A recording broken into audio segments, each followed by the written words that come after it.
for joining us today for our launch of Litigating Equality in Canada. Before we start, we wish to acknowledge this land on which the University of Toronto Faculty of Law operates. For thousands of years, it has been the traditional land of the Huron-Wendat, the Seneca, and the Mississaugas of the Credit River. Today, this meeting place is still home to many Indigenous peoples from across Turtle Island, and we are very grateful to have the opportunity to work on this land. So thank you for joining us today for our launch of Litigating Equality in Canada. Our volume aims to look at the many challenges facing those who litigate equality rights cases in Canada, and also those who want to discuss equality in the context of litigation of other rights under the Canadian Charter of Rights and Freedoms. The papers in our volume were originally written for a conference that the Asper Centre ran in May 2023 on the same theme, and we brought together scholars and practitioners from across the country to think about our current context and our current challenges. We're very fortunate to have a number of the authors here with us today, so I'm going to be introducing each of them, and they'll each speak for about 10 minutes about their contribution and sometimes about other scholars' related contributions in the volume. So first we have Cheryl Milne, Executive Director of the David Asper Centre of Constitutional Rights here at the Faculty of Law in the University of Toronto. Cheryl practiced at the legal clinic Justice for Children and Youth from 1991 to 2008 and led the clinic's charter litigation. She's on the executive child and youth law section of the CBA and serves on the steering committee of the National Association of Women in the Law. And in 2019, she received the Law Society of Ontario's medal for her contributions to child rights and advocacy and legal education. And she is going to be speaking about her chapter in the book that she co-authored with Caitlin Selby. Thank you very much, Cheryl. Thank you, Savannah. I'm going to start by saying what motivated our chapter, and I want to acknowledge first of all the hard work of Caitlin Salvino, who was a summer research assistant with the Asper Centre and helped work on our intervention in the appeal of the Safe Third Country Agreement case, which is what was the motivating case for this particular chapter, and was in fact also referenced in the volume and other chapters as well. And I also want to also acknowledge the work of the case committee for that particular intervention. We worked, I think it's Raji Megat talks about the Asper Coalition, which just references Asper, but it was a coalition of the Asper Centre, LEAF, and West Coast LEAF that tried to intervene at the Federal Court of Appeal and then successfully intervened at the Supreme Court of Canada in that case. And as part of that, we had a case committee, and I had a co-counsel of Jamie Liu, professor at University of Ottawa. And the case committee consisted of Colleen Belfer, Mary Ebert, Jennifer Koshin, and the person to my immediate left, Margot Young. And so their input into some of the legal aspects of this article it needs to be acknowledged as well. So what motivated us to do this article and me to sort of initially instruct Caitlin to pull up all these cases and take a look at them was that in the application level decision in that case, in the Canadian Council of Refugees case, the applications judge made a finding that the Safe Third Country Agreement provisions infringed Section 7 of the Charter, and despite a full record on the Section 15 claim, decided that she did not need to actually rule on Section 15 in because of judicial restraint, and cited Carter, a Supreme Court of Canada decision where the Supreme Court did a similar thing in the Carter case, but that was at the top level of that case. And so what we did when we tried to intervene in that case was to argue at the Federal Court of Appeal that that in itself was an error, as did the applicants in the case. That she ought to have made a ruling on Section 15 as well, even though she struck down the provisions under Section 7. And so there is this perception that Section 15 cases, and I think that comes mainly from the appellate level more so than the trial level, that when there are multiple claims that include Section 15, that Section 15 is the one that everybody tries to duck. And it's, you know, for a couple of reasons that are discussed by in many of the chapters, and I think that Margaret will talk about it a little bit, and she did the other day at our constitutional roundtable, which is that it's a complex area that the court continually sort of revisits the test, and judges really struggle with Section 15 claims. But our argument was sort of threefold. First, that the principle of judicial restraint should not constrain a lower court from addressing charter claims placed before it. Second, a purposive interpretation of both the charter and Section 15 requires courts, particularly of first instance, to rule on equality rights claims when they are raised. And third, the interests of judicial economy require courts of first instance to fulfill their fact-finding role and make rulings on all charter rights claims raised by the parties. In fact, what happened at the Federal Court of Appeal is our arguments on that front, that the applications judge should have ruled. The Federal Court of Appeal said, no, we were claiming a hierarchy of rights, and somehow Section 15 was more important. And it was like, well, it seems kind of upside down and backwards, because in fact, Section 15 was ignored. So that in the hierarchy, it didn't count. So we took a look at, we pulled trial level, applications level cases for the previous 10 years to look at what happened. What did judges do when there was a multiplicity of claims under the charter? So if there's a Section 7 and a Section 15 claim. And we said that, you know, the Supreme Court of Canada has never really provided real guidance on how judicial restraint operates in those situations. They've done their own thing, but they've never said to lower courts, this is what you ought to do. And so what happened was and even in the case, in the Supreme Court decision that sends it back on Section 15, because ultimately that's what happened, our intervention was successful in beyond our wildest imagination. We got quoted and said we were and acknowledged for that argument, and it gets sent back on that issue alone.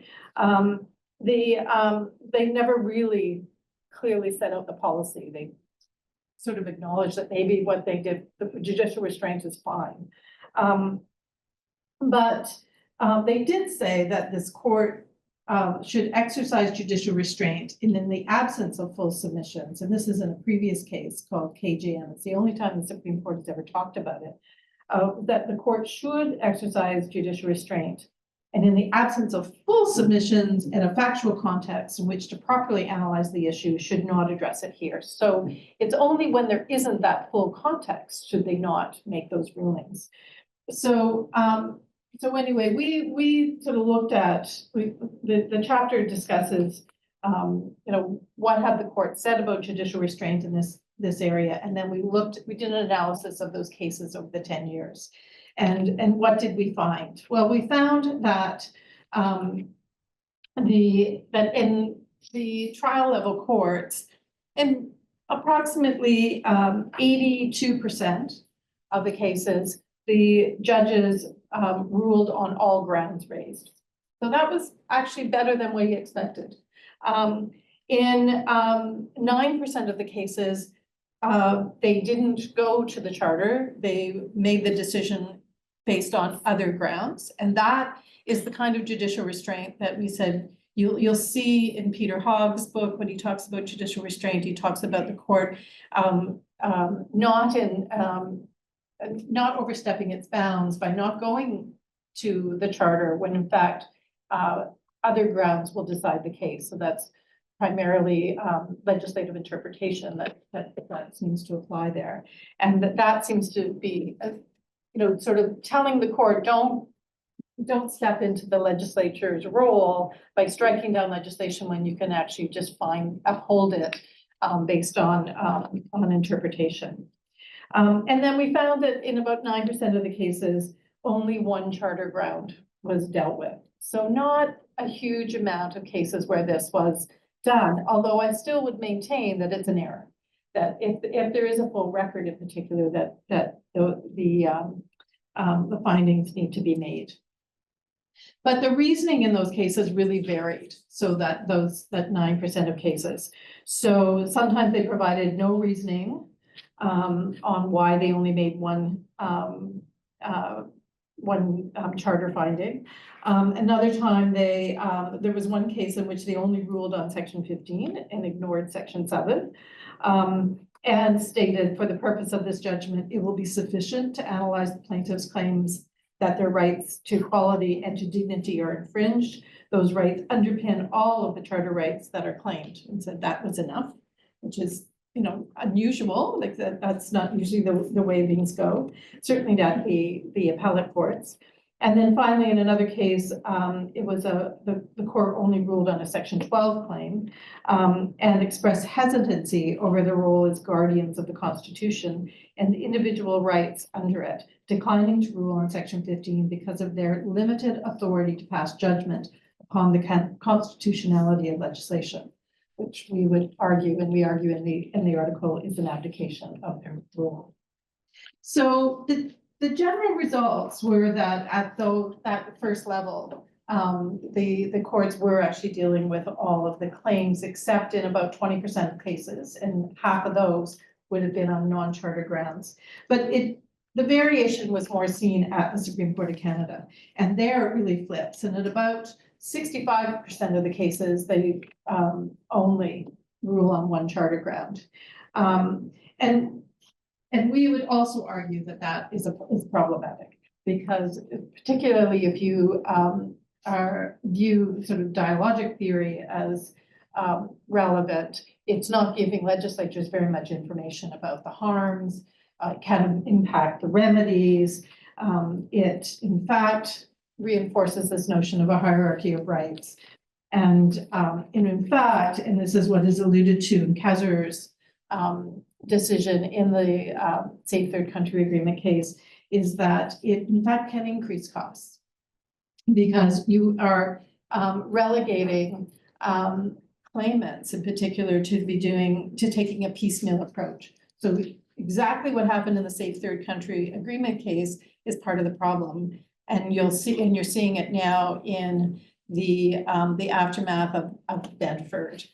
Where only one, well, I mean, section 7 was the only issue claimed, but where it's being relitigated, and Carter and medical assistance in dying being relitigated on other charter grounds, and that costs the government, the courts, and claimants a lot of resources, and so it isn't actually good use of sort of a judicial economy. So that's our chapter, and that was the motivation behind it. And we'll move on to the next person. Thank you so much. Thanks, Cheryl. Next, we have Professor Margot Young. Margot is professor at the Allard School of Law at UBC. We've been very lucky to have her here teaching one of our intensive courses this past week. At UBC, she directs the Center for Feminist Legal Studies. She's also an international visiting professor in the School of Business, Economics, and Law at the University of Gothenburg, Sweden. She's chair of the board of the directors of the Suzuki Foundation and an active member of Justice for Girls. And her research focuses on constitutional law, equality law, and social justice issues. Thank you so much. Thank you very much. It's really been a pleasure to be around this law school for the last 2 weeks. So I feel lucky to be here in person. And I'm really pleased to be part of this panel, and I was thrilled to be part of this collection. And I want to start, really, I'm going to reiterate a bit what you said, Cheryl, how timely and important this collection is with the recent decision in the Canadian Council for Refugees that Cheryl talked about. And this is where, as you've just been told, the Supreme Court of Canada sent the Section 15 claim back to the trial court, to the federal court, to be heard fully, because the courts had essentially, on the way up to the Supreme Court, ducked the 15 issue.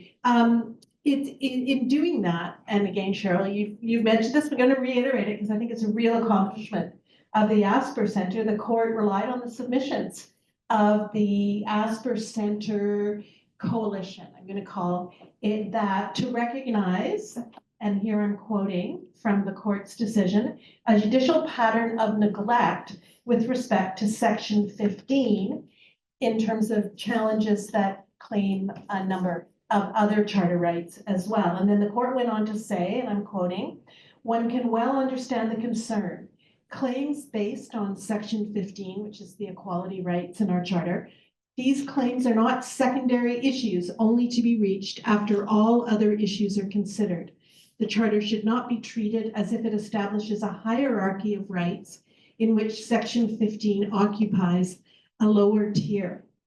And I'm going to mention as well that one of the things that the Factum had emphasized that I think is an important addition to this sort of moment in the case law is that equality is a distinctive lens that should be used throughout the charter in reference to all of the rights in the charter. So we have a lot of scholars saying that equality is an animating or fundamental value of the charter. And unless you do a full section 15 equality rights analysis, and this is really riffing off of what you said as well, Cheryl, you can't really understand the full complexity and layering and context of the harm that the claimant is bringing to the court. You really need the comparative analysis that the equality law and the equality rights insist on to get a sense of the rights-based harm under section 7, indeed, for example. So this decision is important, and the fact that the collection appears at this moment about litigating equality makes it incredibly timely. And I really hope that we see from now on an upswing in courts, but especially the Supreme Court of Canada, taking on section 15 challenges in a thoughtful, critical, and informed way. And indeed, that's what all of these contributions in the collection urge and provide the sort of raw material, the substratum for the courts doing that. I'm going to begin my comments by just noting the complicated path that equality rights litigation has taken. So you get key decisions that come from the Supreme Court of Canada that seem to set out a sort of shining, clear way forward, only to be diverted by the next major case. And so also around the time this collection was in formation, we just had one of those moments. So there was an earlier decision in 2020, the Fraser decision, which was really a welcome addition and a very, as kind of feminist as the court can get, view of the equality rights. And then, however, it was followed by a case that really put the jurisprudence off course again. And so it was really that context of the 2022 Sharma case, which toppled the Fraser case in 2020, that also informs the chapters in this collection. Now I'm going to say brief comments about 3 chapters written in total by 4 Canadian feminist equality scholars. And I'm one of this group of 4, so I'm going to take myself out and restrict my adulation to the other 3 and say that they really are very much leading, influential, and incisive scholars in this area of law. And the contributions that I'm going to briefly detail that they make in their chapters really set compelling instructions, as it were, for moving section 15 litigation closer to the kind of transformative potential that we all thought 15 had, and that we still hope it will manifest.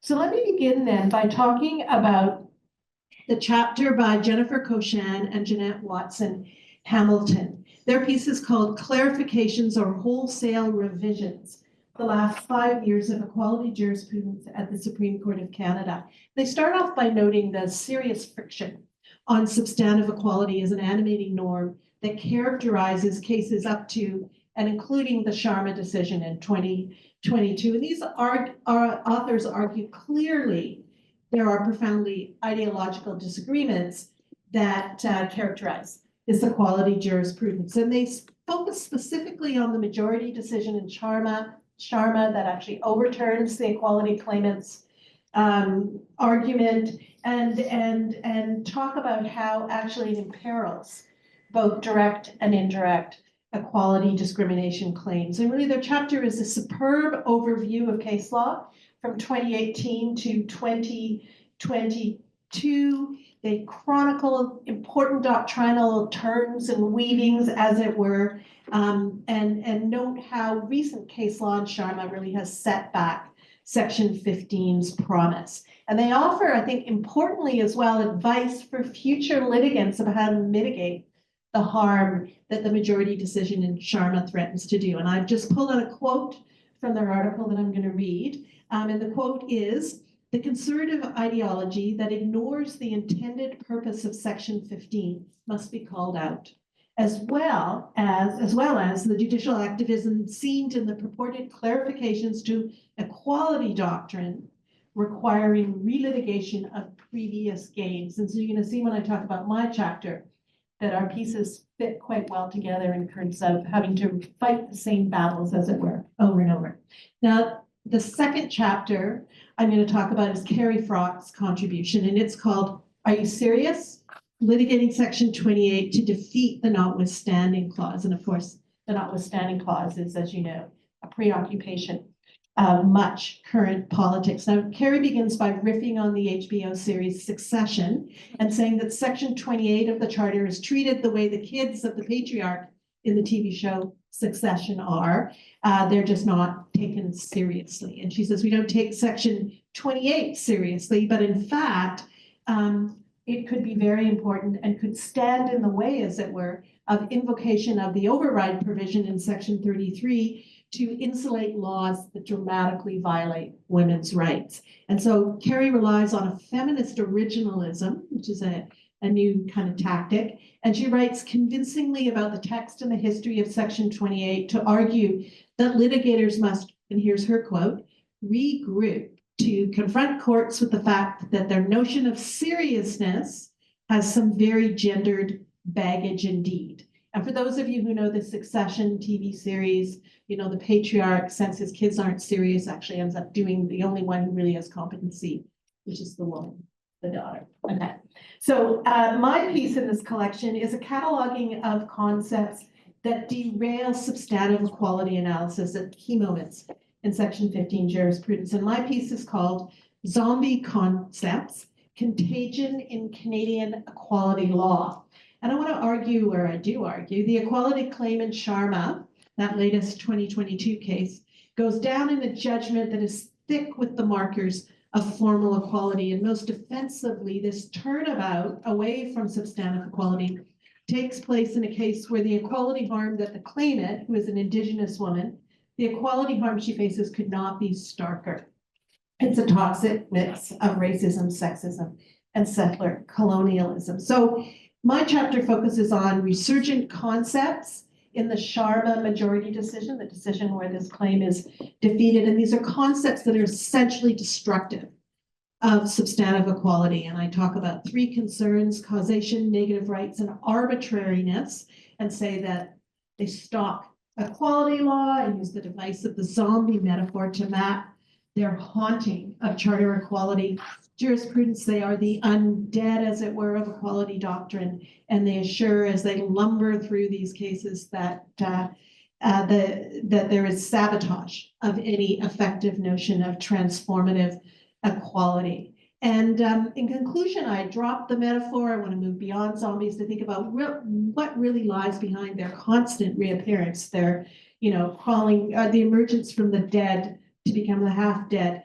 in equality jurisprudence. And I argue that they're placeholders for a number of other concerns, including separation of powers or contexts of elaborate legislative schemes that have ameliorative effect, for example, and end up thinking about, finally, what we really need to talk about with judges in order to get to some of the underlying concerns that are reanimating notions that have no proper place to be given that kind of emphasis in equality analysis. So here's my quote, and it comes at the end of my chapter where I talk about how in movies and film there are these heroic zombie fighters who beat them back, right? Beat back the contagion of zombies. And I end up by saying, in the rather less dramatic context of academic commentary, we need equal alertness equal to the zombie hunters, equal alertness to analytical threats that loom persistent. Okay. Thank you so much, Margot. Our next speaker is Adriel Weaver, a public law litigator at Goldblatt Partners LLP and an adjunct professor at the Centre for Criminology here at the University of Toronto. Adriel's clients include criminal accused, prisoners, immigration detainees, constitutional and human rights claimants, and community and public interest organizations. Much of her work focuses on systemic discrimination within the criminal justice system. She is, among many other important roles, a member of the board and chair of the Law Program Committee of LEAF, and she was co-counsel for the Asper Centre and LEAF when they were interveners in the Sharma case. Thank you so much. So like many of the other contributors to this volume, my colleague Jessica Orkin and I did choose to focus our attention on the Sharma decision from the Supreme Court. Unlike my colleagues here and our co-contributors, we did not purport to offer jurisprudential insights, lofty meditations on the philosophy underlying equality rights or wrongful infringements of those rights. We instead looked at what could be characterized fairly as a relatively minor point, but one that we think has significant implications for the litigation of equality rights, and in particular for how interveners approach that task. And this is important because it is frequently interveners who are really pressing the courts to take not only a broader, but a more intersectional approach to equality rights under Section 15 and to systemic discrimination and disadvantage more broadly. And I can say that in conversations that I've had with interveners, both as a party and as a prospective co-intervener, this decision has had a real chilling effect. Interveners, prospective interveners are anxious about what this means for their ability to get leave and for the scope of the arguments that they will ultimately be able to present if indeed leave is granted. So it has already had significance.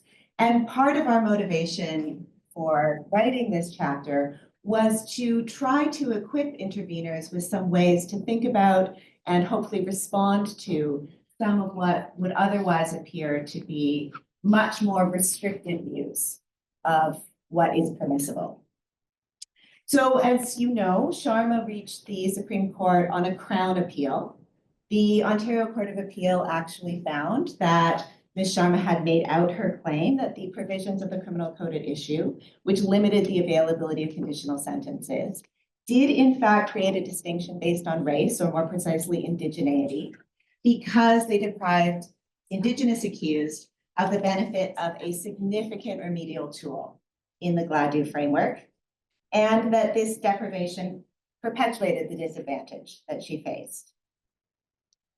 That went up, of course, to the Supreme Court, and the majority of the Supreme Court commented in what I think can only be described as obiter. I want to be clear on that, on a particular portion of the Court of Appeal's judgment, where under the heading evidence of historic disadvantage, the majority, this is Justices Feldman and Gillese, cited and relied on a number of documents that the majority of the Supreme Court on appeal described as, quote, fresh evidence adduced by interveners. Now, full disclosure, the interveners were the Asper Centre and LEAF. Counsel for those organizations were Jessica and me. So when we think about motivations, I'll just invite you to draw your own conclusions about why we have been effectively relitigating this. But I do want to be clear about what those documents at issue were. They were data from Statistics Canada, from the Office of the Correctional Investigator. They were excerpts from reports of various commissions of inquiry, the Ontario Human Rights Commission, demonstrating the broader implications of the mass incarceration of Indigenous women and the effects on their children, their families, and their communities. It was not as though we were putting in random social scientific evidence. These are sources of, I think, unimpeachable authority, really. And we certainly didn't think we were doing anything untoward or out of the ordinary.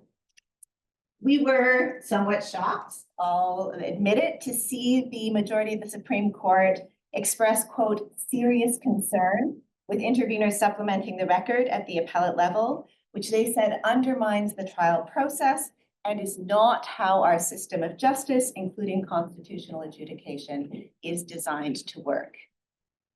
In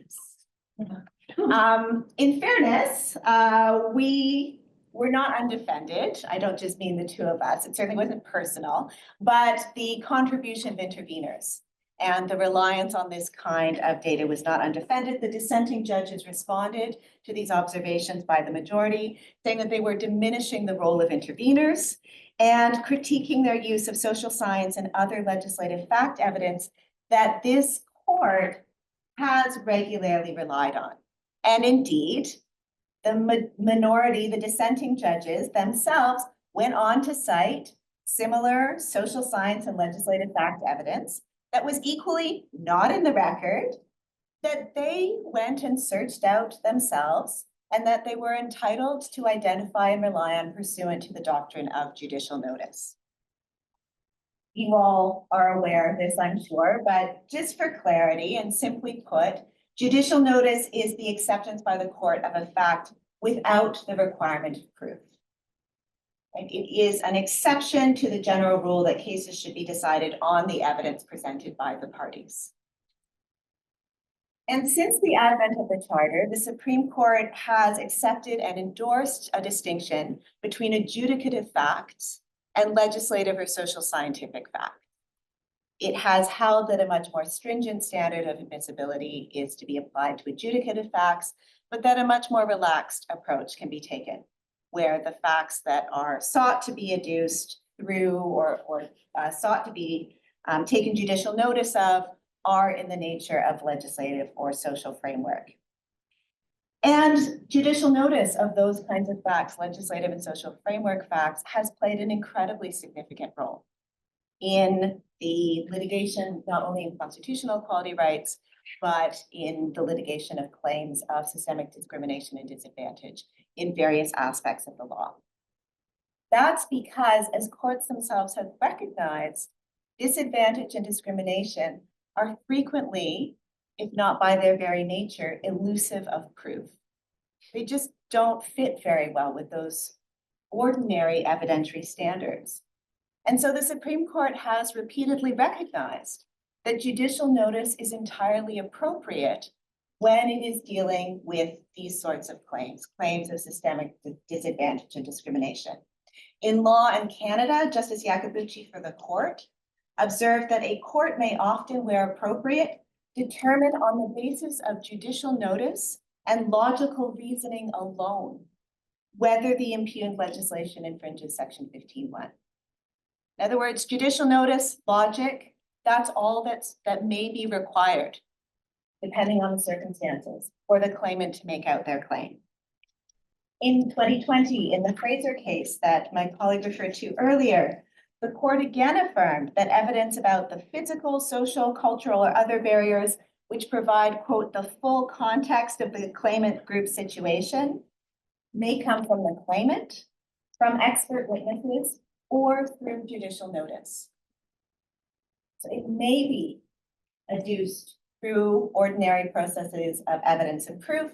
It may also be something of which the court takes notice. And judicial notice of discrimination has been taken not only in Section 15 cases, but also in relation to various aspects of the criminal legal system, from policing through jury selection, sentencing, all the way to corrections and correctional outcome. This is an established practice. It is one of longstanding. There's absolutely no question that courts can, and depending on the circumstances, arguably should take judicial notice of discrimination and inequality. There's equally no question that courts are entitled to go and do their own research, unleash the clerks, right? Find for themselves the sources on which they want to rely. Anyone who's ever looked at, the beginning of a Supreme Court judgment and seen everything that's cited and compared it to the record and thought, I don't know what happened there, but okay, knows how broad that scope can be and how enthusiastically, courts sometimes embrace and exercise that discretion. So why is it so troublesome in the majority's view in Sharma for interveners to be bringing those materials to the court and assisting the court in drawing connections between those more general background legislative and social framework facts and the adjudicative questions before the court? In our view, it's nonsensical to take that approach. There is concern in the application of judicial notice about trial fairness. I think it's obvious that it is more fair for parties to have notice of the legislative and social framework facts of which the court is going to be invited to take notice, rather than for the court to go out and conduct its own research, especially after the hearing has been convened and concluded. The parties will know what is being put forward. They can make submissions on it. It's much more transparent.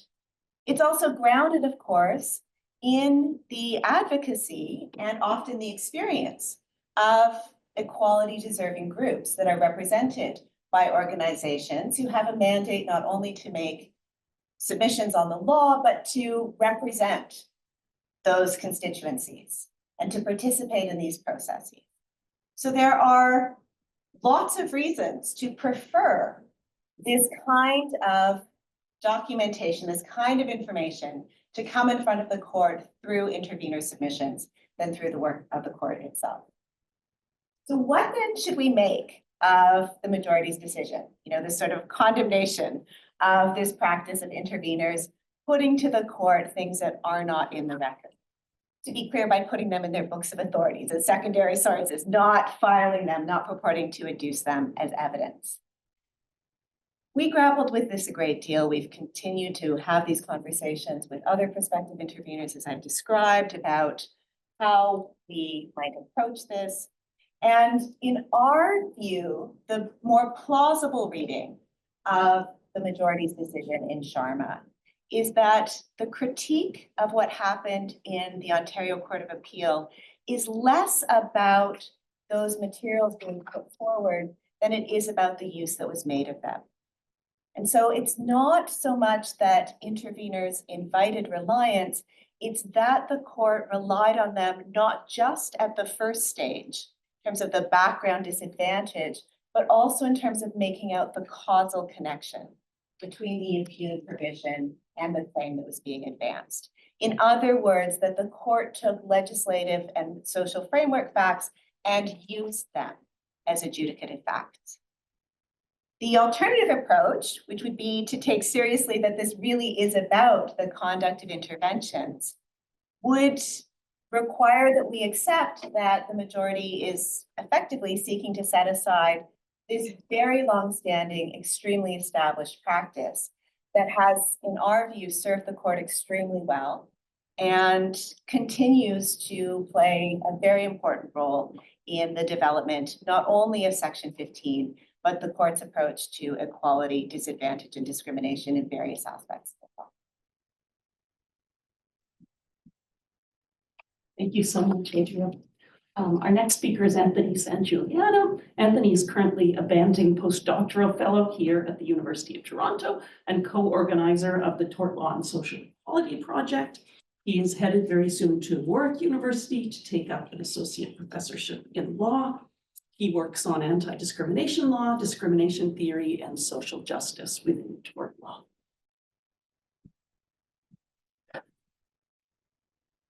Thanks, Sophie, and thanks everybody for this opportunity to speak with you.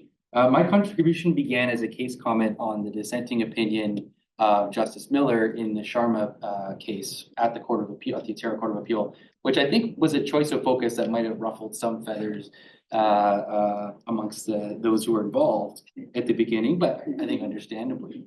But I was drawn to Justice Miller's reasons because they integrate academic commentary on the moral philosophy of discrimination, which is something I'm interested in.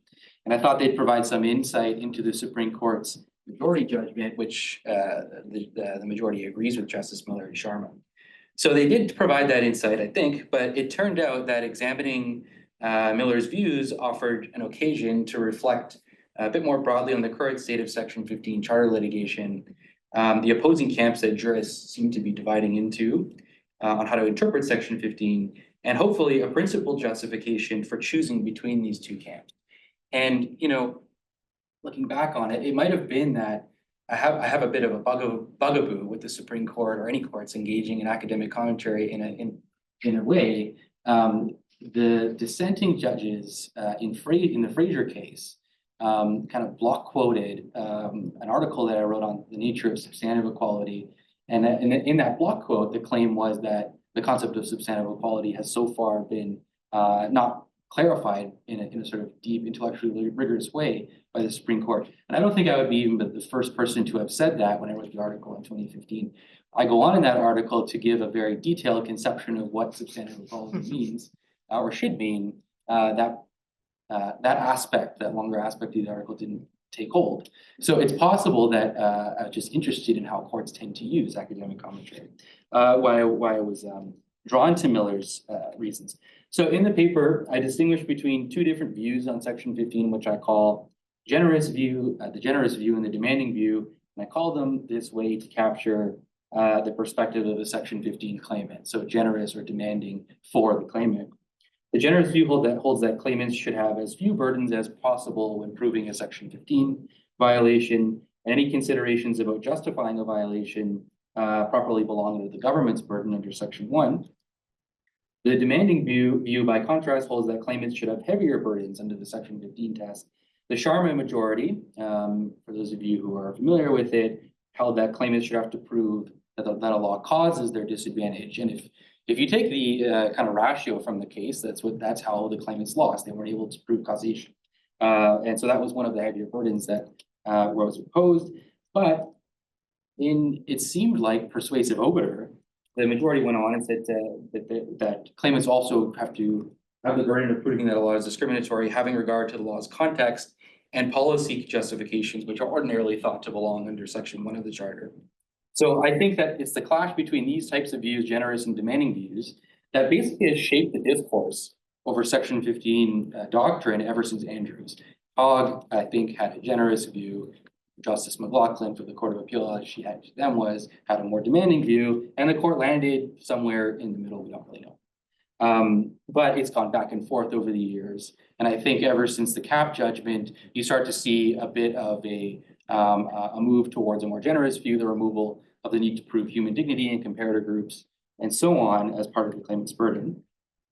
But although the court's kind of gone back and forth, it hasn't really spelled out the purpose of Section 15 in a way that would allow us to sort of choose on a principled basis whether the demanding or generous view is acceptable. And I would say so. There hasn't really been. I mean, so refugees was an important case about kind of an entry, like sort of an access to justice point about Section 15. There hasn't been Section 15 judgment from the court yet since Sharma. Dixon, though, is an interesting case on this point. So although the focus of Dixon was on sections, the application of the charter, and also Section 25, there was some commentary by Justices Martin and Obanswa on Section 15. They got to Section 15 in Dixon. And I think that in that case, they kind of do spell out this conflict between what I say are generous and demanding views, and sort of suggest that the choice is now between these two things. So I'm hoping that this framework helps shape the discourse going forward.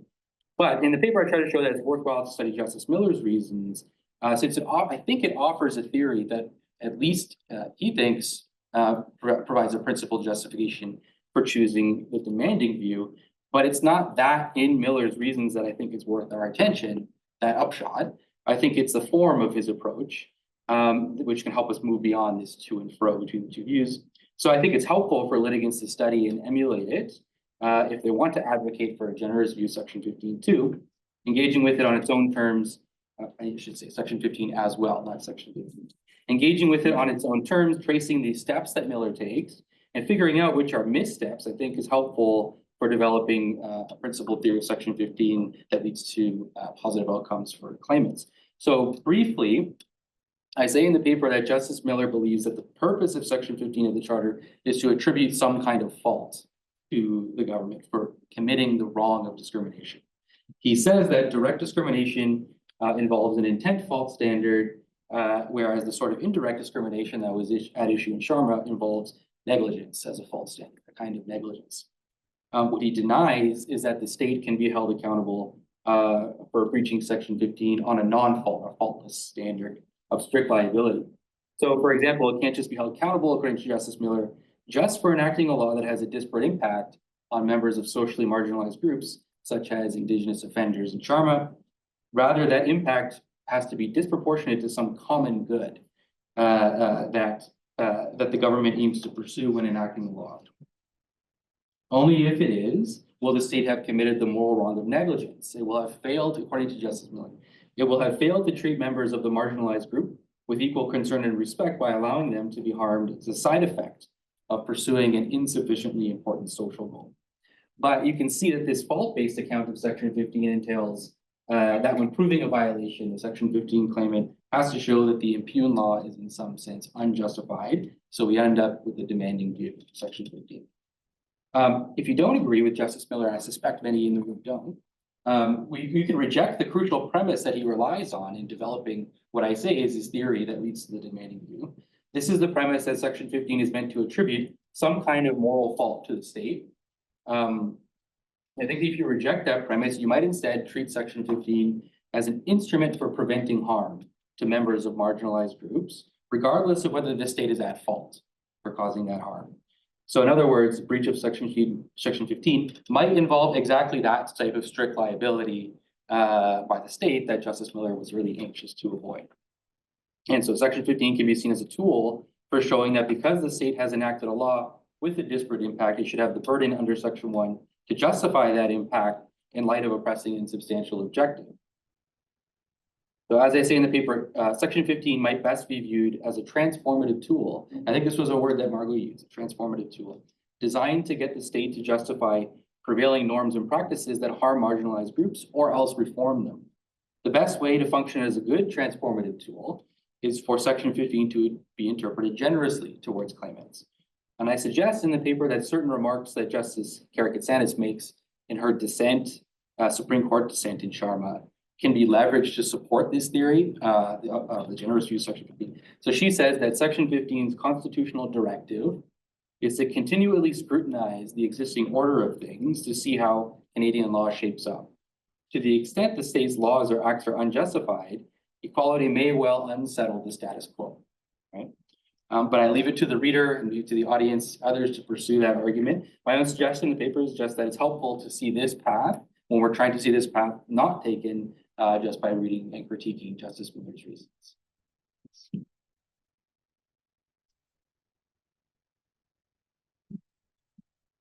Thanks so much, Anthony. So I'm Sophia Moreau. I probably should have introduced myself at the start. I taught here at the University of Toronto for many years, but moved last year to New York University, where I teach both in the law school and the philosophy department. And I've done a lot of work over the years on discrimination law and discrimination theory. We're almost out of time, so I don't want to take up too much time. I just wanted to talk a little bit about, to reiterate two important themes of the volume that I think have come across really nicely in all of our authors' remarks today. One is just the importance, if we care about advocating for substantive equality, and in particular for the equality of all women, girls, trans, and non-binary people, of thinking both deeply about Section 15, but also capaciously about other provisions of the Charter, about human rights statutes, and about ordinary exercises of judicial discretion. We really need to work to encourage tribunals and courts to think systemically and intersectionally about the combined effects of certain policies and practices on particular groups of people because of their gender. And I think this came out in almost every author's remarks today, the importance of really digging deep to think about the ways in which particular policies, both intentionally and often unintentionally, have certain effects on particular groups, and trying to infuse all of our legal analyses with recognition of this. So not thinking that equality concerns belong narrowly in Section 15.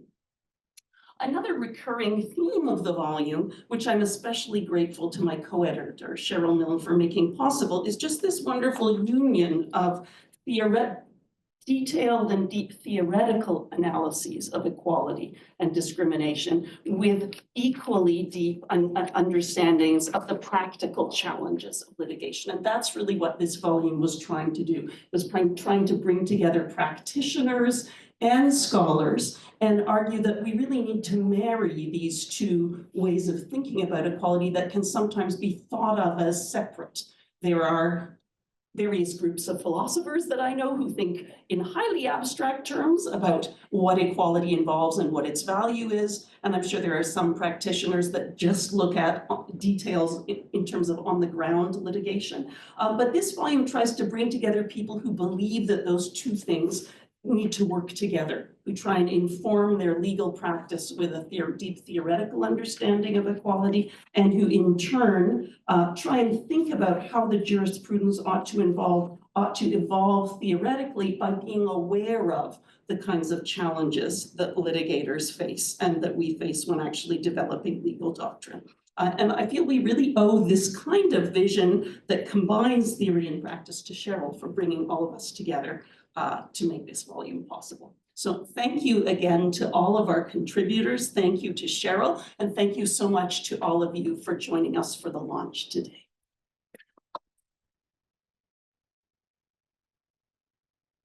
And I just want to end off by saying that, I mean, it was amazing, all of the people that came together, and we haven't talked about all the other chapters, but there are these themes that run through in terms of not just section 15 litigation, but also broadening it to other sort of equality rights contexts, but also this evidentiary piece with and how you could go beyond just the litigation, even in prosecutorial discretion. So there's some really nice nuggets throughout it. It has always been the aim of the Asper Centre to bring these sort of theory and practice together, and our first volume, I consider it a series now. I don't know whether Lexis Nexis does. They've been the publishers, but the first was litigating or public interest litigation in Canada, which did a similar sort of thing. It was probably more practical in its orientation. This one was more theoretical, and I think we're moving a little more theoretically in the next one, which we're going to be putting out a call for papers shortly, which is on litigating positive rights in Canada. So hopefully we can have some, that one, I expect there'll be more theory. But because we haven't been so successful in the courts, the practical is maybe a little more elusive in that case. But I also think it's time for a really deep dive into that area, with climate change litigation being an example. So look for that, and look for that opportunity to join us at an event sometime within the next year. Thank you, and thank you guys for coming up. We still have some snacks, and congratulations to everyone for putting together such a great volume. Well, thanks to the two of Yeah, you absolutely. for being great editors. And very patient ones, I might add.